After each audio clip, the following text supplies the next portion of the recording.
Abdullah Hashem.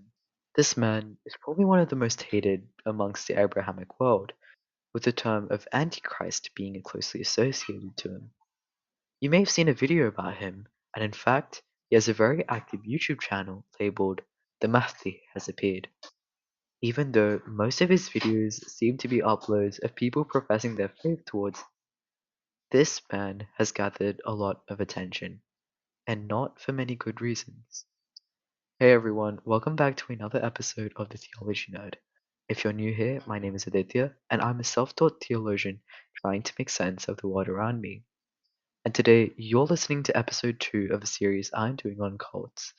I've I have quite a few series running on my channel, so be sure to check them out too. Today actually doesn't have any disclaimers or concerning material, which is great. So with that out of the way, let's get into it. Islam is a religion defined by its strictness and adherence to the five pillars, namely Shahada, Salah, Zakat, Saum, and Hajj. I know I pronounced all of them absolutely horribly, but please don't bash me. Um, Now, when it comes to the different sects, most people will give you the answer that there are only two, Sunni and Shia. And it's true that there are two main branches of Islam. These terms came about following the Prophet's death, where there was confusion as to what Islamic leadership should look like. Those who believed that leadership lied in the family of Muhammad became known as Shia, and those who believed otherwise became known as Sunni. But to simply limit Islam to these two categories wouldn't be exactly accurate. Although most Muslims would fall into one of the two categories, each category is incredibly diverse with ranging interpretations of the Quran and other Abrahamic texts. This diversity is most present in Shia Islam, where most uphold the teachings of the 12 Imams, and the concepts of Islamic mysticism are quite prevalent. Shia Islam can be split into three groups: Baharism, which is prevalent in Iran and Iraq, Ismaili, prevalent in India and Pakistan, and Zaydism, prevalent in Yemen. These groups practice and believe slightly differently, but generally are not that quite different. The difference usually lie in the form of expression and the teachers followed. Now, in the midst of this diversity, a new organization emerged called the Ahmadi Religion of Peace and Light, founded by Abdullah Hashem. This organization is a break-off from Twelver Shia Islam, who adhered to the 12 Imams, a succession descended from Ali ibn Abi Talib, a cousin and son-in-law of the Prophet. But whether or not you can consider them Muslim is a completely different story.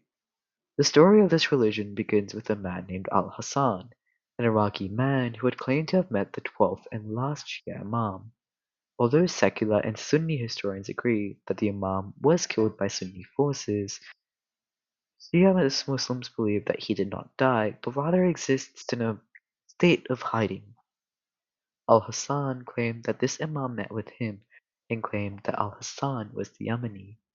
What is the Yamani? Think of the Yamani as Saint John the Baptist, a precursor to the Mahdi, an Islamic messianic figure who is prophesied to establish peace and justice in the midst of chaos. The Yamani is the individual who beckons and calls those to unite and preserve justice in awaitance of the Mahdi. So Al-Hassan claimed that he was the Yamani. People didn't believe him blindly, of course. AROPL cites various evidence from Shia texts to suggest that he is in fact the Yemeni and precursor to the Mahdi, but historians and other scholars largely doubt this evidence. Anyway, so when the Iraqi government found about these claims of Al-Hassan that was making, sorry, let me rephrase that. So when the Iraqi government found out about Al-Hassan's claims of being the Yemeni, they essentially forced him into hiding for his beliefs as they were considered quite heretical. His followers would go on to form an organization known as the White Banners, which is based in Iraq. However, as the organization continued to grow, many followers began suspecting the messages sent from the leadership body of the sect as quite questionable. A specific faction believed that the leadership body of the White Banners was in fact acting under the influence of the Iraqi government. This faction was led by the man we mentioned at the start, Abdullah Hashem. For his opposition, he would be excommunicated twice. once in 2015 and a second time in 2023. Hashem would break away from the white banners, forming a new group termed the Black Banners. Yeah, I know. So, what a what a unique name. Anyway, so why does he have a following in the first place?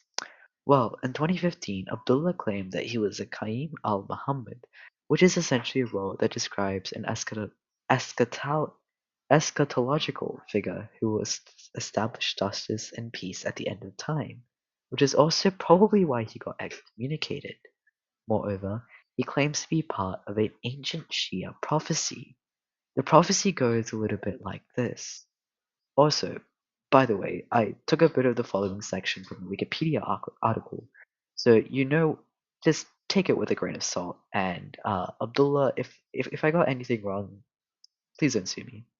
Anyway, the prophecy says that the Mahdi will appear after the death of a king of Hijaz. Hijaz encompasses areas of Saudi Arabia and Yemen, and the king's name would be Abdullah. They also inter- further interpreted King Fahd's name, a former Saudi king, an eye condition, as aligning with these prophetic descriptions. These sources and prophecies are regularly questioned, and even though AROPL tries to legitimize itself by holding debates with Shia and Christian scholars, they're questioned to this day. The prophecy essentially described that King Fahd was the king of Hijaz because he's the king of Saudi Arabia, and Saudi Arabia is the largest part of this area called Hijaz. And so, since King Fahd's name probably also included the name Abdullah, the AROPL, according to my understanding, linked his death to this belief of that the Mahdi will appear after this certain king's death. Obviously, there probably would have been hundreds of kings with the name Abdullah, and so it's quite questionable, this evidence. But anyway, what makes this cult particularly scandalous? Well, Abdullah forces his followers to give up their property and money to him, which is obviously a red flag. Also, he walks around wearing a black beanie and does these really, let's just say, special interviews where he claims to be the true Pope, true successor of St. Peter, and the successor of Muhammad and Jesus. He claims to be a bunch of other things too, but I'm just too bored to actually find what he claims to be because he just claims to be a lot of things. He's like that. Anyway, they also teach a doctrine that is just way too all over the place too. They mix 12 Shiaism, Islamic esotericism, Christian Gnosticism, Western mysticism, and conspirituality narratives. He also believes in purgatory too, which is pretty unconventional for a Muslim group. Anyway, that's my rant. I did glaze over this one pretty quickly, but I really just wanted to push this one out as fast as possible just to keep my posting consistent. But yeah, love you guys, and I hope you enjoyed this video. I hope that you do check out one of AROPL's videos. Quite special in their nature. Just make sure you get an ad blocker so you just avoid funding them in any sort of form. But yeah, love you guys, and I'll see you in the next one.